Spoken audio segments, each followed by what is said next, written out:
a biblical perspective on life, culture, and current events. This is 2020 on Vision. And as AI continues to change our world, Christians in the tech industry are being called to pray, think, reflect, and discuss how their worldview needs to meet these challenges. In fact, there are communities spreading all over the world, and they are working on what they call kingdom tech innovations. And our guest today will help us shine light on this fluid and challenging aspect of today's world, not to mention the future and what that may look like. Adrian Tam is the Regional Manager of Faith Tech, and he joins us in the studio today. Adrian, welcome. Hey, it's so good to be here. Thanks for having me. Well, it's good to have you here, Adrian. You're all the way from Sydney, visiting Bris Vegas. Are you very familiar with Brisbane? Look, I've been here a couple of times, but the weather is a draw card for sure, escaping the long Sydney winter. It's been a colder winter than normal, that's for sure. Yeah, it sure is a lot warmer up here, brother. I grew up in Sydney, but I must say I love the Brisbane winters. But, we're going to talk about AI and faith tech today. Give me your brief synopsis on what is going on with AI and how is this a challenge to the Christian church today?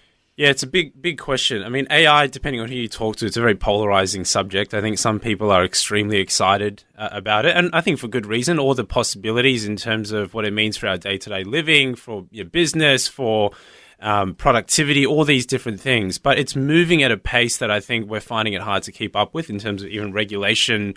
We're building the plane in the sky, right? And I think innovation is happening so quickly now that people are now kind of reacting and going, what does this mean for, like so many different things? And I think if you talk to Christians in particular, I think the polarizing views get even more acute in the sense that some people say, it's part of the end times, or we've got to reject this wholesale. There's a lot of fear as well. And so I think we do need people who are informed, who know the technology side of things, but also can weave that in with theology and practical wisdom. In some ways, there's nothing new under the sun. So it might be a new iteration of technology, but a lot of things about it are actually really familiar if you dig a little bit deeper. But I think as Christians, we do need to engage with it in a really thoughtful and measured way. So. Yeah, really good answer. I mean, there's so many examples of, like you said, in history when technology came along and Christians either embraced it or rejected it. Right. I think of TV. I mean, apparently when TV came along, a lot of pastors preached against it in the States and said it's evil, it's of the devil, and it's the television and all the rest of it. But obviously, those who did that dismissed it, but down the track, others used television as a medium to preach the gospel. So it was neither good nor bad, was it? It was either an opportunity or something to be ignored and possibly a missed opportunity for the church. Sure. Yeah, and I think, that's right. And you can, I heard one preacher many years ago talk about kind of this threefold approach to how you engage with anything in culture. It's receive, reject, or redeem. Right? Some things you can just adopt it wholesale. It's part of the common grace of God in creation. We go, okay, as Christians, we love this and we can take it and use it as is. Some things we just outright reject. It's completely not of God. It's sinful and we should have nothing to do with it. But other things, we can adopt it and redeem it. And I think if you look at the narrative of Scripture, God's in the business of redeeming broken things, and that's the trajectory of where we're heading, right? It's heaven coming to earth. It's God renewing all of creation. And I would say technology in general, and AI in particular, falls squarely in that category. How do we see the opportunities that are hidden within it, whilst stepping through the landmines, of which there are many, I think. But the opportunities, I think, are very exciting. Yeah, I really like that. It's refreshing to hear you talk about it because there are some concerns, but you think about the Amish in America, that sect, right. I think they came out of Holland. Yep. I mean, they're still on horse and carts and they're still not using technology. They definitely don't have iPhones. Sure. And, probably for them it's great, like they love their little community, but at the end of the day, if we analyse it, they haven't really reached the world in the last 200 years. It's not like they've shaken the world for Jesus. And so you got to ask yourself, is their choice to reject all technology, is it bearing fruit for the kingdom? And I'd say no. Yep. It actually isn't. And so we do need to be careful today, don't we, that we don't dismiss AI. Yeah. But having said all that, let me paint a scenario for you. So recently I heard about a gentleman on the Gold Coast who actually did a worship album using AI. So there's no real singers, there's no real musicians. A robot has actually made a worship album. What are your thoughts on that? How fascinating. I mean, firstly, I'd love to hear how it sounds. I'm sure, if you get rid of all the imperfections of people singing off tune, people not being on beat, I'm sure there's going to be a precision to it, which is pretty impressive. Look, I think the reality is that behind every AI is a human being as well, right? And so I think, worship is a very sacred thing in the sense that it's not just about the noise and sounds that you make, but it's offering our hearts to the Lord. And so I think if worship becomes a highly manufactured, auto-tune's maybe the same kind of thing, right? Where if it becomes so polished where you actually remove some of the soul element of it, if you like, I think you can begin to lose the significance and the purpose of it. That being said, how far does that argument go? So, is a microphone, which I'm using right now, which you're using right now, is that somehow, unhelpfully augmenting worship in such a way that God no longer pleased? No, I don't think so. I think it's about the heart of what you offer. But I think the danger with a lot of technology is if we're trying to remove some of the rough edges from our expression to God, I think maybe we're missing the point a little bit there, because I think you can unhelpfully buy into this narrative that God only wants a version of us, which is the polished, finished product. And that's just, there's nothing about that that's true. I think all throughout Scripture you see God accepts us as we are. God wants the raw. You read the Psalms in particular, and you see there's I often read the Psalms and I'm like, I don't think you're allowed to say that. But that's why it's so refreshing. And I think, so look, I think there's lots of ways that, AI could probably help with worship and production and different things like that. But the heart of it, I think, should be preserved, whatever that looks like. Yeah. Yeah, it's interesting, isn't it? I mean, you said, what does it sound like? It probably sounds like R2-D2 out of Star Wars, worshipping God. But you just think, you look at it from God's perspective, like you push a button and a robot starts singing to God. Right. I can't imagine he's that impressed, because obviously worship is about connecting our hearts to Him, and adoring Him and loving Him. Yeah. So I don't think he's impressed. I suppose we could impress other humans with AI-generated worship because, like you said, it sounds good. Right. So it is an interesting one, isn't it? I mean, personally, obviously, you got to go with your conviction. My conviction is you can't worship God with AI. I mean, you can perfect, like you said, but everyone's going to have their convictions on it. And in about 10 minutes, we are going to open up the talkback lines, and I'd love to hear other people's thoughts on this. Yeah. What do you think about AI-generated worship? What do you think about AI-assisted preaching even? Because, Adrian, you can probably fill our audience in better than I can, but it's my understanding that you can almost make an avatar now who can look like you and sound like you, and the avatar can actually preach in your place. So if I had multiple campuses in my church, for example, I could get an avatar to basically preach in those campuses, and the people would think it was me preaching, but it would actually be an AI-generated bot. That's pretty scary too, isn't it? Sure, yeah. And in some ways, that question is very similar to, I think, when multi-site church kind of first blew up on the scene. I think a lot of people had concerns about it because it's like, okay, there's a preacher with particular gifts and let's just beam them out to every location around a particular region. But I think a lot of the concerns was that actually is preaching just about communicating ideas, or is it about a person who knows and loves their people, their congregation, speaking to them as someone that's caring for them and loving them? And so I think it's the same kind of argument, like I think if it's just a means of let's get this message to as many people as possible, sure, AI could help that. And I think there's a part of, evangelism and proclamation, which is that. But if preaching is about loving, shepherding people, it's very hard to do that in a way that's detached from, personhood. And I think AI can kind of fall into that trap a little bit there. So yeah, it's really interesting, isn't it? Really interesting. I mean, I got to put it out there. AI helps me preach. I do a podcast, and a friend of mine edits it for me, and he turns it into a 1-minute short for YouTube, and that's all AI doing that. Sure. So the AI actually turns my 5-minute message into a 1-minute message and sticks it on TikTok and YouTube every week. So it's still me preaching, but AI's managed to cut out what it believes is all the boring stuff or the irrelevant stuff and just got the meat of the message in there. So I guess I'm already using it, so I can't be criticizing it or complaining about it, that's for sure. Sure. Yeah, and shout out one of my friends in the US, his name's Michael Whittle.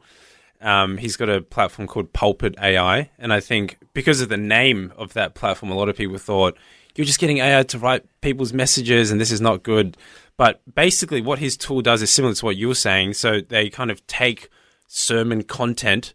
The idea being that, most pastors spend who knows how many hours preparing a message, but then it's preached in 30 minutes and then it's gone into oblivion. Yeah. But what if you could take that content, inject it into some kind of AI engine, and then it repurposes into all these different types of content, connect group studies, social media assets, all these different things. And their heart is to how do we amplify the voice of the local church pastor and deepen discipleship. And I'm thinking that's a great way to apply, AI. Well, it is. That is a great shout out too. What's the name of that organisation? Yeah, so it's Pulpit AI. Pulpit AI? Yeah, so I think the website is pulpitai.com. They've just launched recently, based in the US, but obviously available internationally. And it's, great service. So. Yeah, well, I love the concept, especially for a smaller church. Like I said, totally. The pastor spends hours preparing this 30-minute message. You can get a blog out of that. You can get study for your small groups. You can get some social media posts. And, without having to hire someone. Brilliant. Yeah, totally. Pulpit AI. Well, that is a good shout out. But, Adrian, let me ask, what is your heart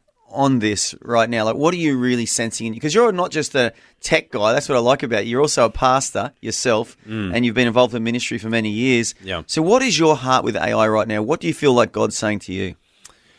Yeah, I think one of the big things is I see the opportunity it presents for both evangelism and discipleship. If you look back throughout church history, there's often a correlation between significant technological advancements and the gospel going out to more people and to people in deeper ways. You think about the Roman road, so this very complex travel system that was implemented just before Jesus, walked the earth, and how much that accelerated the spread of the gospel around the known world at the time. You think about radio technology, which we're using right now, and how that really amplified the voice of so many radio evangelists and printing press. You can go on. And I think it's very hard to not see AI in that same category. What could this technology mean for the gospel going out to more people and deepening discipleship? So I think that's what excites me. I remember I've done lots of kind of different personality tests and all that kind of thing, and I often come out as a futurist. And so I've always had a bent to think, what's next? And look, AI is not what's next, it's what's here. And it's not even a new technology anymore. It's been around for a long time. And I think if Christians can wisely, yes, but also courageously venture into this space and go, let's harness all that this gift has for us, for the church. Could we reach people much faster than we thought was possible? I think some of the most exciting applications of AI is actually, Bible translation, getting it into the hands of people that we previously couldn't, at a pace which also we couldn't have imagined previously. Now, that's a really good point because, in the old days, because I've lived in Papua New Guinea, so there's about 600 or 800 different languages up there, I think. And in the old days, Bible translators would go and park themselves in a village setting for a few years, learn the language, and then slowly, meticulously translate the scriptures into the local language. And you're right, using ChatGPT now, you can actually just get translations really quickly, can't you? Yeah, that's right. So that's amazing. That is an amazing opportunity for the church right there, isn't it, using AI? Yep. Yeah, totally. And another example, this is a faith tech story, but there was a faith tech community in North America, and they partnered with a mission organization called Share Bibles. And basically it was a guy who was in a third world kind of community and doing kind of door-to-door evangelism, giving out Bibles. But he one of his struggles was that he didn't have a systematic way of tracking. Let's say he would knock on a door, but no one was home, and he'd have to go back and kind of measure and track all of that. And so a bunch of technologists built a platform for him to help that whole process. And because of that technology, they've seen an exponential jump in the number of Bibles that have been given out and people getting to know Jesus. And so those kinds of things where you go, you're partnering with a human individual. The work hasn't changed fundamentally, but you are accelerating, the work of ministry. And things like that really excite me. So. Yeah, well, I love it. I love your heart, Adrian. And I'd love to just ask our listeners right now, if you've got a question for Adrian, maybe you've got a comment. There's no right or wrong today. Do you have an issue with churches using AI? Do you have an issue with pastors using AI? What do you think about the guy on the Gold Coast who just did an AI-generated worship album? I'm actually going to try and interview him shortly as well. Yeah. Not today, but at some point, because that's just a fascinating concept in itself. But love to hear your point of view today on 1-800-316-316. The talk lines are open. We have Adrian Lamb with us, and he is the Regional Manager of Faith Tech Oceania, which is Australia and the Pacific, in the studio with us today, answering your questions here on Vision. There are many ways people listen to Vision. AM or FM radio, on our website, through the Vision app, or even on the Vast satellite platform. If you watch TV at home through Vast, why not check it out?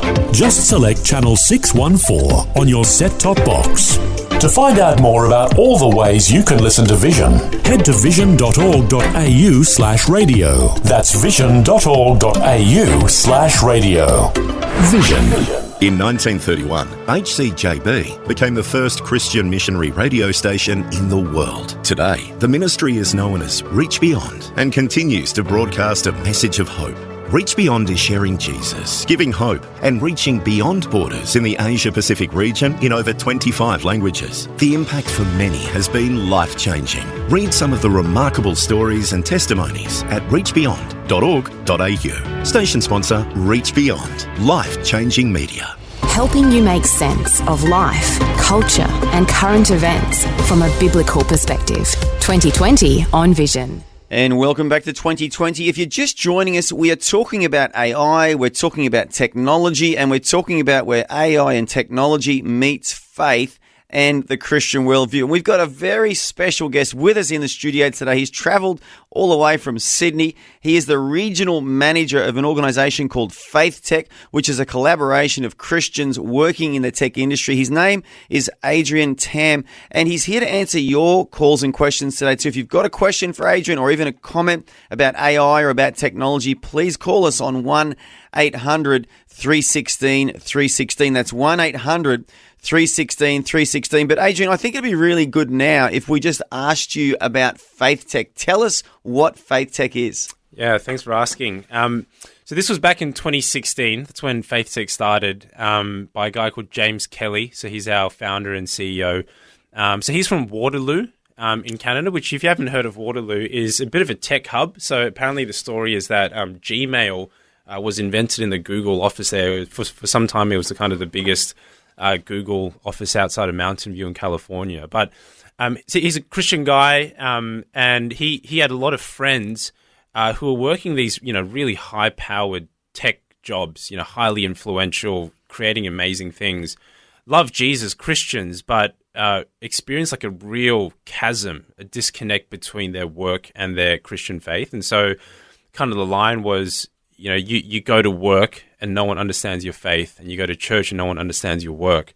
And sometimes even you go to church and no one likes your work. They think it's, you're not doing something good for society. And so it was a common pattern he picked up in a lot of conversations. And so he thought, why don't we just gather some people together who have this shared experience, start to share stories and maybe some encouragement for one another, and try to get a vision for what God wants to do in and through your work. And that's how Faith Tech was born. It was in the back of a dingy, cafe, a group of people gathered together. And since then, since 2016, God's really, breathed on this ministry. And now there's, I think at our last count, we have 37 city-based communities all around the world, all different parts of the world. And really the vision, it's an audacious one, but it's to see a Jesus revival in and through technology, in the tech industry. What would it look like if God's, rule and reign were to be, fully realized there?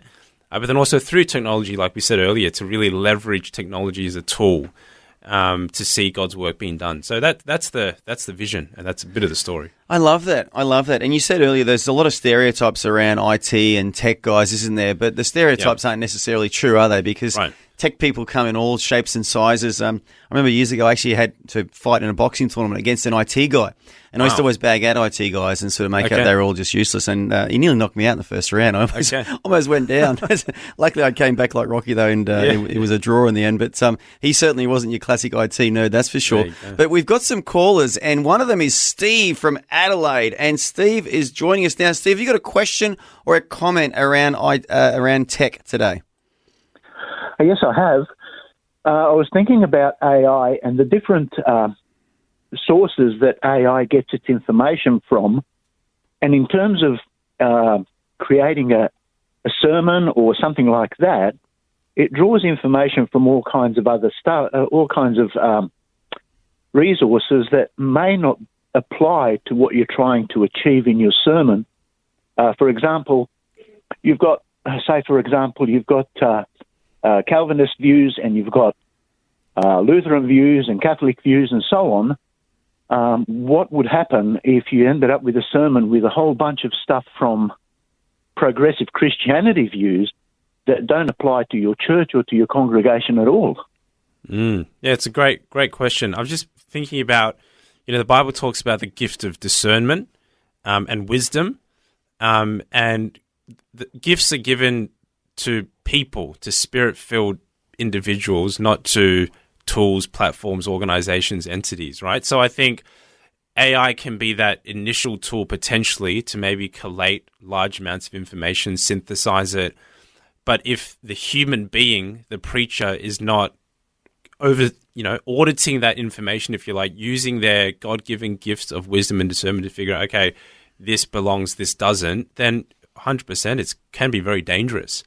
But I think if God-fearing, spirit-filled, wise, loving, Jesus, loving, worshipping humans are involved in the process, I think that's the safeguard, if you like, that you need to really use these tools in a wise way. So, but it's a very valid concern for sure. Yeah, because I know that when I prepare Bible studies for my home group, I make sure that I pore over the scriptures and make sure that it aligns with our doctrine, right? To make sure that what I'm presenting or what I'm, what I'm leading my group in is actually relevant to us. Yes. Yeah, in some ways it's no different if you go to a Christian bookstore, not everything there is going to be good or in alignment with your convictions. And same if you go on Amazon.com or a podcast service, just because it's under religion and spirituality doesn't mean it's actually from God, right? And so I think it's the same kind of thing. We've got a wealth of information at our fingertips. A lot of things claim to be the truth and claim to be right, but it's people who are filled with God's Spirit and wisdom. We are the ones that have the ability to be able to discern and chew the meat and spit out the bones. That kind of thing. I think that discernment is certainly the key, but of course the other concern is when you're really, really busy and you just want to bang something out on the computer. Right. There's a temptation to get lazy and not to double check everything. But anyway, I thought I'd raise that question. And thank you for the answer. Well, you know what, Steve? I'm really glad you did raise that question. And it's a very good question. And I guess we can say to Adrian, lazy preachers, God doesn't bless. Hopefully, if a preacher is using AI, it's not because he's lazy or she's lazy. It's because they're just trying to enhance their message. But really, really valid question, Steve. Thank you so much for calling us all the way from Adelaide today. Okay, thank you very much for talking with me. Bye-bye. And we've got a couple of callers, actually, and those talk lines will be open for another half an hour or so. That's 1-800-316-316. And we have Crystal, who has called us from Sydney. Crystal, welcome. Can you hear me okay? Yeah, we sure can. Have you got a question or a comment today? Just a question. Can you please give clarity as to, are there different chat GPT platforms with a certain bias? Yeah, for sure. I mean, Chat GPT is probably the most well-known one, but there's lots of different, AI chatbots that can be used out there. The way that, very simply, and look, I'm certainly not an expert in the back end either, but AI really relies on the data that's being fed into it, right? Like, what are the sources? And so I think some would be maybe more explicit in terms of what kind of sources they're drawing from. But, as with all things, we do need to be, careful. And so I think, look, there's especially a lot of the larger players in this, it's not like people are deliberately trying to, spew out misinformation. But of course there are people wanting to do that. I think everyone is mindful that there is potential for bias, and there are definitely examples of where, AI has gone rogue, and if you look it up, just kind of even, pretty large platforms that have started, spewing out hate speech or what have you. So it's experimental. It's a new technology that people are testing. But yes, I think the potential for bias is very real. And I think we need to be careful of that for sure. Okay, thank you. Good on you, Crystal. Thank you so much for calling us all the way from Sydney today as well. And we'll try and squeeze one more caller in just before we go to the news break. And that is Adam Littlejohns. And Adam is calling from Maryville in Victoria. Adam, welcome. Hey, hi, how are you? I'm just calling. I'm a bit skeptical and a bit concerned about this because I was just thinking the other day. I got a couple of comments that remember the Terminator movie when they're talking about the robots taking over the world, and I'm thinking maybe the Terminator movie is a bit prophetic. Yeah, well, let me ask you before the news, what is your biggest concern about the technology? Is it literally about robots like the Terminator, or is it more about the intellectual hijacking of information? What's your biggest concern? Yeah. My biggest concern is that if pastors are going to use this AI technology to make or build a sermon, isn't that taking our personal relationship with God out of the equation? Well, that's a really good question, brother. That's a really good question. And just before the news, I'm going to get Adrian to answer that question. What's your response to that? Yeah, I think there's always danger, if we give away our, agency as humans. But I think if we're careful and we use it as a tool and restrict its usage and continue to pray and be mindful of, the dangers, then I think it's a great tool that should be harnessed. Yeah. Yeah. Does that answer your question there, Adam? Yeah, I just thought, as humans, we're the only ones in God's creation that He gave the ability to have a relationship with Him. Absolutely. And the only ones He's entrusted the gospel with. And it's interesting, Adrian, they say that George Whitfield could preach with his voice. No microphone, no sound system. Right. He could preach to 20,000 people in an open field. He had such an incredible voice. But of course, now with microphones, we've seen guys like the German evangelist who's now in heaven, Reinhard Bonnke, preach to like 500,000, 700,000 in a single meeting. And that's an example where technology has enhanced the messenger, Adam, without them compromising their integrity, their relationship with God, and getting a word from God. So I think what Adrian's trying to say is that if the man or the woman of God is actually spending the time with God and being diligent in the scriptures and just using AI to enhance and then checking what the AI is producing, I think what Adrian's saying, it's going to produce a really positive outcome for the kingdom, Adam. So it comes back down to personal responsibility, I think. Yeah. Hey, brother, we want to thank you so much for calling in today, all the way from Maryville, Victoria, and that was Adam. And we are going to go to the national news. And just before we do, we've got one more caller, and his name is Andrew. He's also calling from Sydney. Andrew, have you got a question which we'll pose, and then we'll answer it after the news? Yep, sure. Can you hear me? Go for it, mate. Yeah, what do you got? Yeah, g'day, guys. Look, I'm a Christian in the tech community, and I started listening to this conversation, had never heard about faith tech. So I guess a question for Adrian, mate, I just jumped onto the website, jumped onto your LinkedIn profile, wanted to know just a bit more about the community, like how does one get involved? Because I'm in tech, I'm a Christian, but this is the first I've ever heard of it. Awesome. We're going to answer that in depth after the news, Andrew, but we're so glad you called in. Are you a new Vision listener, or have you been listening to Vision for a while? No, I actually just downloaded the app probably half an hour ago or so. So, yeah, so very, very recent. You're a freshie. We love freshies, mate. How did you even hear about the app?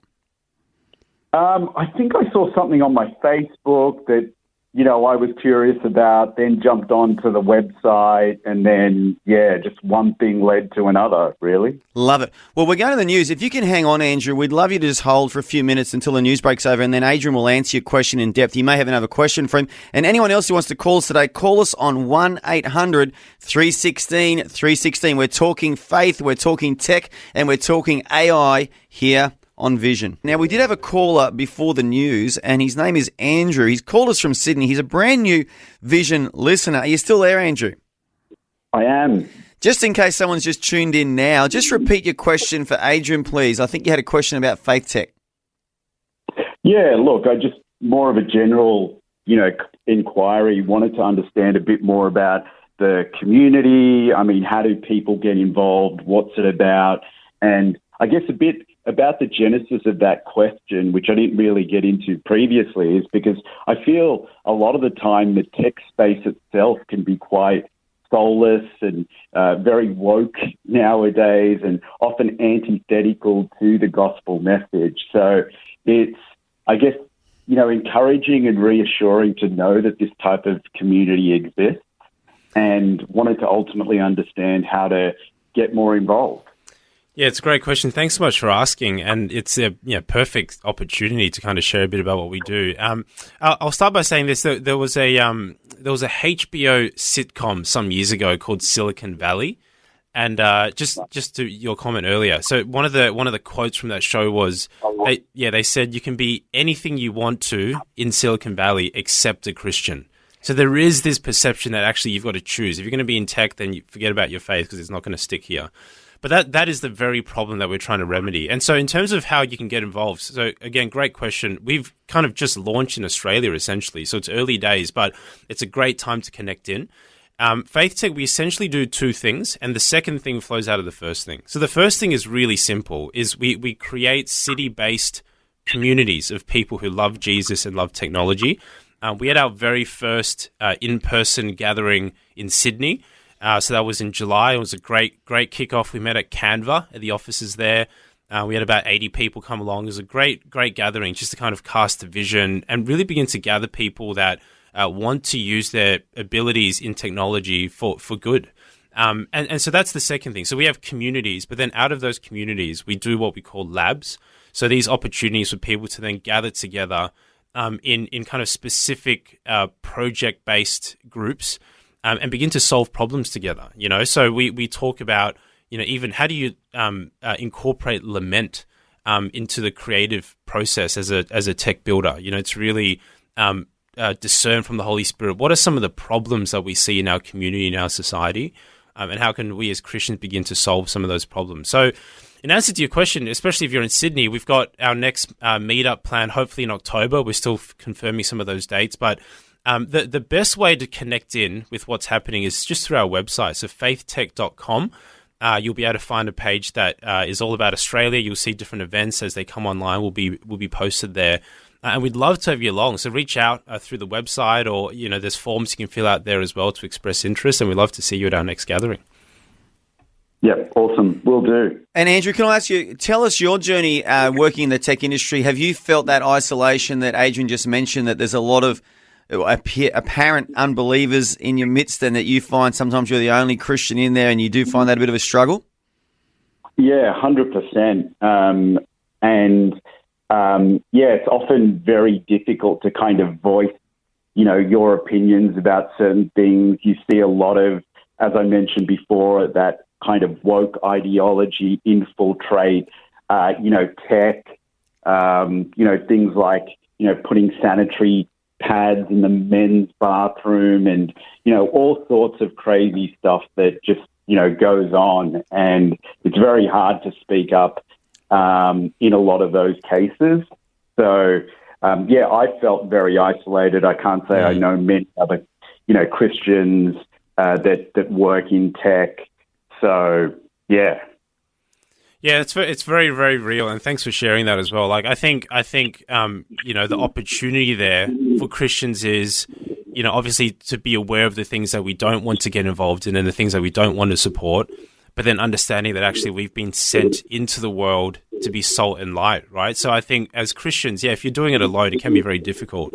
But the moment you connect into a community of other people who have the similar struggles, but have a like-minded vision for what could be, you get a sense of courage from that and kind of shared purpose and vision. And that's what Faith Tech's trying to do, provide a meeting place and a place that we can, get courage together and to be sent back into that space to bring redemptive, purpose. So, yeah, great to speak with you, and I hope to see you at one of our events soon. Yeah, cheers. Thanks, mate. And Andrew, can I just say we're really excited that you're a brand new listener to Vision, literally started listening about an hour ago. And can I encourage you, brother, share the app with as many friends and family down in Sydney as you can, because we're really believing God to increase our audience down there so we can help more and more people in the Sydney region look to God daily. That's our vision here at Vision, to help people look to God daily. Yeah, will do. Thanks a lot, guys. Really appreciate your time. Good on you, mate. Have a super day. And we've got another caller who's been very patient. Her name is Sharon, and she's calling from Bundaberg in Queensland. Sharon, are you there? Yeah, I'm here. You got a question or a comment today? A comment. Go for it, Sharon. What's your comment? Yeah, I just would like to say that I haven't caught the full conversation, but what I've caught has just touched a bit of a soft spot in my heart, because I'm only new to Bible study. Just only a couple of months ago, 3 months ago, started took over. Sharon, I got to say, we can't hear you very clearly there. I'm not sure if you're on speakerphone or you're talking through Bluetooth or something, but if you're able to put the phone on your ear, possibly take it off speaker, take any Bluetooth devices out, and we'll try that again. Can you change the way you're talking to us? Are you there, Sharon? Yeah, go for it. Here. That's better. I can hear you now, yep. Yeah, I just wanted to let you know that, I started Bible study, took over as Bible study leader of my group about 3 months ago. And I'm not very good at words, so to speak. I'm not very good at putting things together. I didn't really know what I was doing. I've never done anything like this ever in my life, and God just put it on my heart to take over. And I just want to say that without ChatGPT, I couldn't do it. I just love the platform.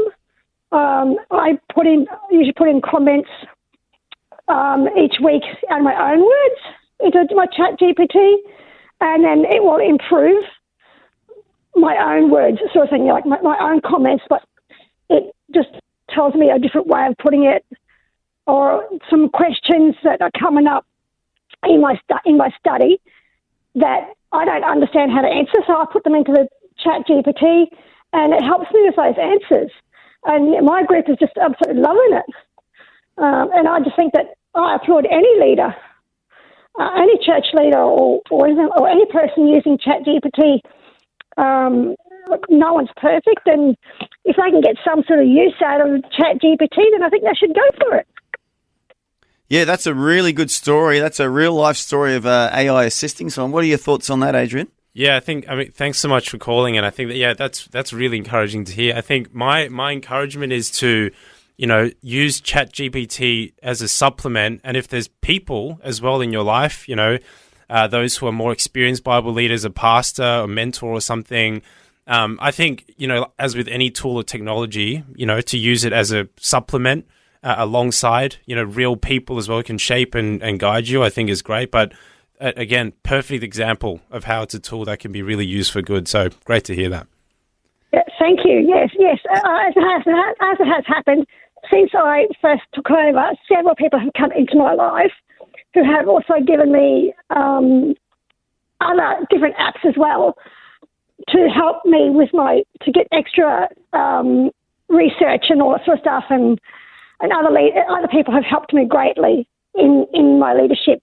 And I'm just so thankful to God for leading me into these apps and to the people in my life to help me out.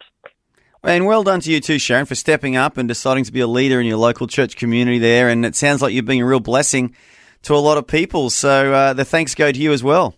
Yeah, thank you.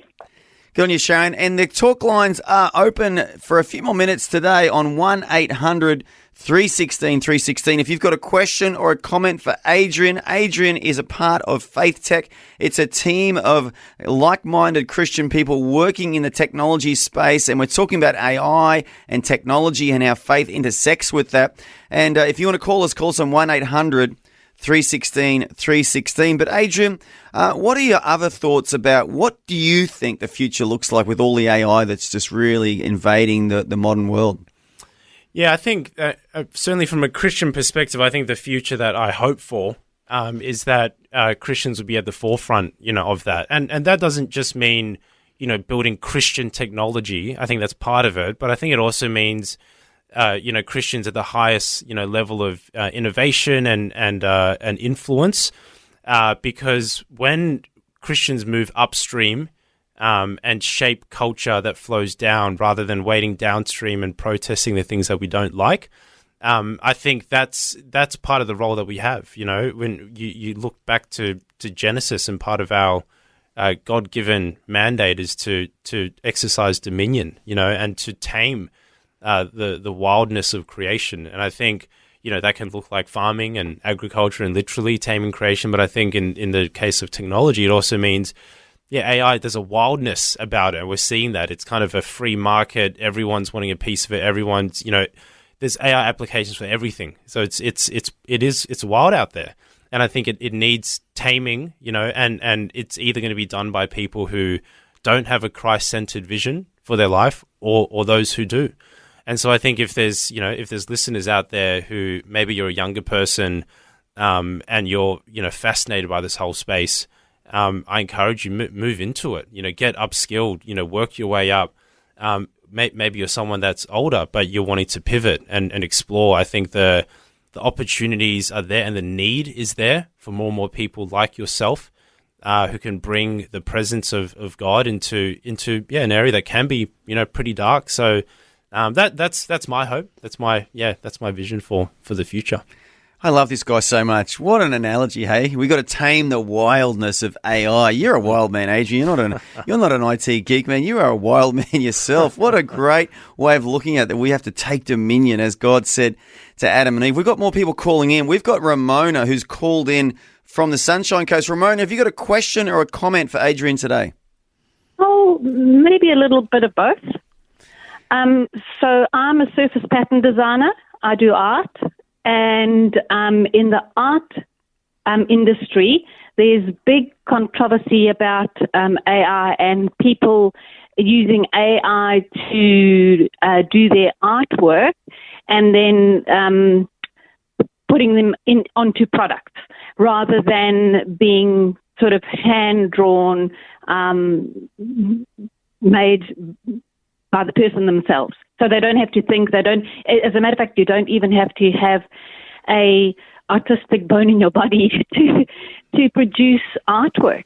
And so I just wanted to find out what your thoughts are on that, on the artistic side of things. Yeah, it's a really great question. I think, one of our anchor verses at at Faith Tech is Ephesians 2:10, that we've been created by the Creator to create.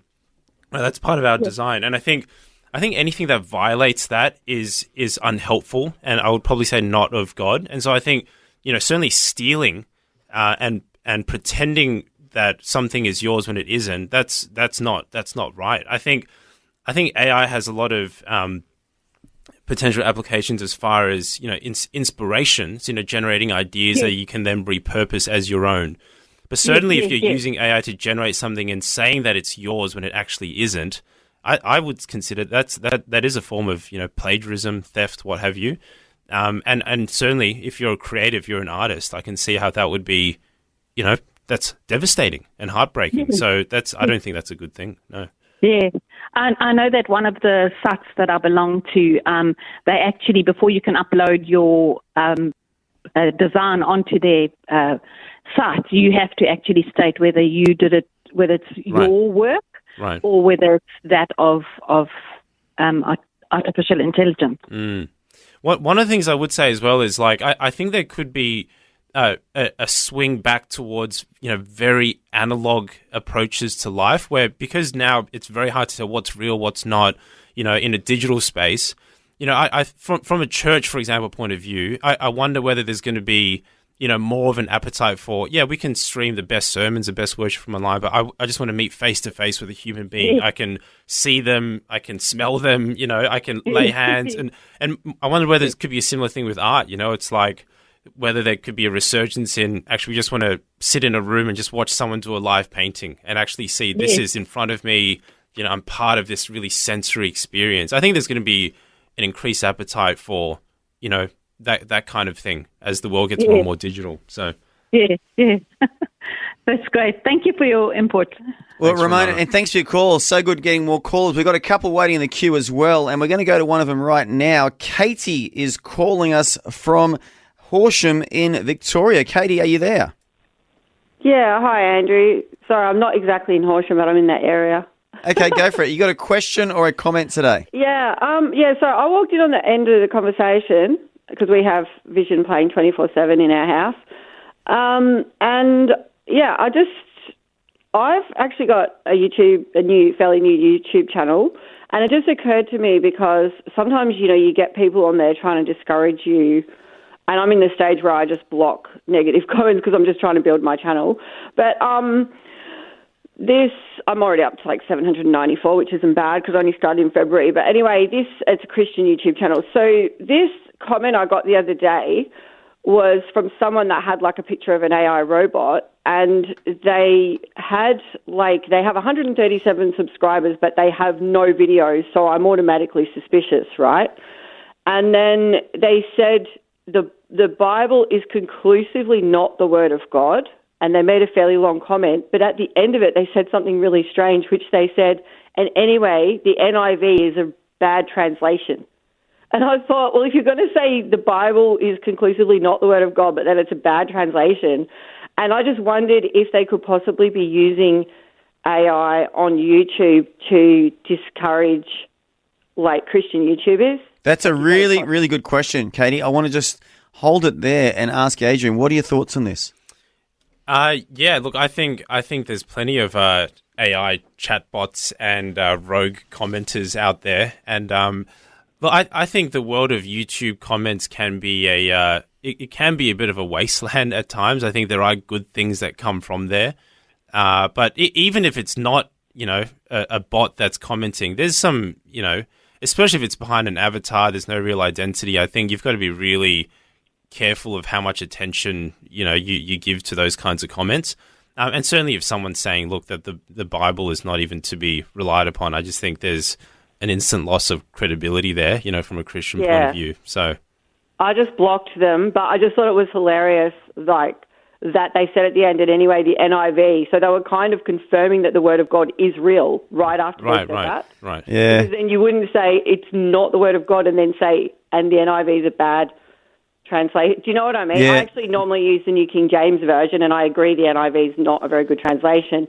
but that particular scripture I posted that day was from the NIV. But it was just kind of funny. But I honestly just thought maybe they're actually just using AI technology to try and... I just automatically blocked them from my channel because I thought, well, if they've got 137 subscribers, they probably have 137 of their own YouTube channels and they subscribe to themselves. No, absolutely. But you know what, Katie, I just want to say thank you so much for calling in. We do have one more caller. I want to get to them out of respect for them as well. But we really appreciate you calling in. You're welcome to call us anytime in the future, Katie. God bless you. And we have Solomon from Sydney calling in. Solomon, have you got a question or a comment today? Hello. Yeah. Hi, guys. Yeah, thanks for getting Adrian in, Andrew. Thank you for that. But my question is also a part of an observation. I've got a brother in church. He's one of the elders. He's going to lose his work because of robots coming in, and apparently the big warehouses of the big shopping giants in Australia, Coles, Australia. In Brisbane, they have total robots taken over 400 employees, and it's happening in Sydney now. And so that's I suppose in terms of the biblical theology of man having to work and make plans and do things missional. It's going to be quite destructive. But I also see that there's a slight positivity to this because it helps those who are already in the tech industry to do better and more things that are productive. One of which is to do with trading. So I do a bit of trading myself, and the brother from church also had been doing some trading. So perhaps it's going to help people to go in trades. So, Adrian, my question is, do the faith tech involve in trading or enhancing trading, as in trading for stock markets and so on? Yeah, thanks for the question, Solomon. At the moment, that's not an area that we've been heavily involved in. I think what I would say is, any form of innovation does create disruption, and I think the reality of job loss is very real as a result of AI. However, I would say that also there's lots of new jobs, being created as a result of it. And I was reading a book recently by a guy called Mark McCrindle, and he was talking about how so many of the jobs that will, that our children who are Gen Alpha and younger will have do not exist yet. And so I think there's a reality of there's disruption that's happening now, and it is difficult. I don't want to minimize the reality of that, for so many people. But part of innovation means that there's going to be some level of disruption that takes place, which hopefully will even out at some point. But what you've articulated there is very real for sure. Solomon, I want to thank you so much for calling in today, and we're going to squeeze one more caller in if we can, and it's got to be really quick. Philip from WA, what's your question today? Yes, good morning. I suppose it's just a concern about the potential or the risk of AI. In particular, in Revelations, it talks about the image of the beast being given the power to kill. And that could be a spiritual thing, but it could also be a technological thing? Yeah, good question, good comment. I need to hold there. Adrian, quickly respond to Philip because we've got to go to move on in about 1 minute. What's your response to that, Adrian? Hard to give a 1 minute response. I would encourage you to read pretty broadly about how you would interpret some of those passages. I think there's certainly, humans are capable of great evil, that's for sure. But I think, read deeper and look carefully, I think, into what some of those passages might be referring to. I think it'll give you some insight. And Philip, we really appreciate you calling in. In future, try and call in, much earlier than this because the show actually has to move on. But we just love these calls. Some great calls today, Adrian. Loved having Adrian in the studio today as well. If you've just joined us, Adrian Tam is from Faith Tech, and it's a new initiative in Australia. It came from Canada originally, and it's a bunch of tech people who work in the tech industry, but they're also believers, and they're starting to fellowship together and have meetings together just to encourage one another on their journey. And there's actually a soft launch in Brisbane tonight, and if you want to find out more about Faith Tech, their website is faithtech.com. So go through that website, faithtech.com. They've had one meeting in Sydney already. There's another one coming up. But Adrian, have you got any final thoughts before we round up the conversation today? Yeah, look, I think to anyone who's listening, I think be praying for this industry. I think it's an industry of great opportunity, but also lots of dangers and challenges, and pray for people in your world who might be in that space. And like I said earlier, if you were listening, if you're in this industry in some way, we'd love to connect with you. So as Andrew said, head to our website. Let's chat further and see how we can support you in your journey, and we'd love to include you in our plans. So. And Adrian Tam from Faith Tech, I would like to thank you for joining us on 2020 Today. Thanks so much. Thanks for taking time to listen to this audio on demand from Vision Christian Media. To find out more about us, go to vision.org.au.